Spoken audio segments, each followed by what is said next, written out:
খেলা কুরবান তোর মাথা ঠাপাই। এই তুই সীমানাতে সরে যে কথা কও। কব না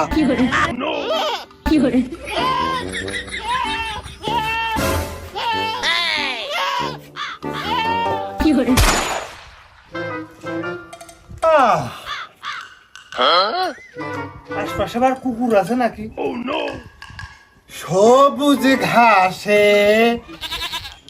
বসতাম দুজনা,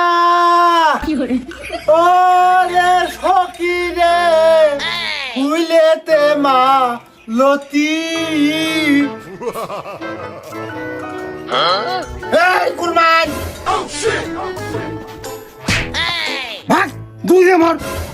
এই কি হলো? এই মশিয়া তুই আমার ঘরে ধাক্কা দিলি কে? ধাক্কা দেবে না রে তোমার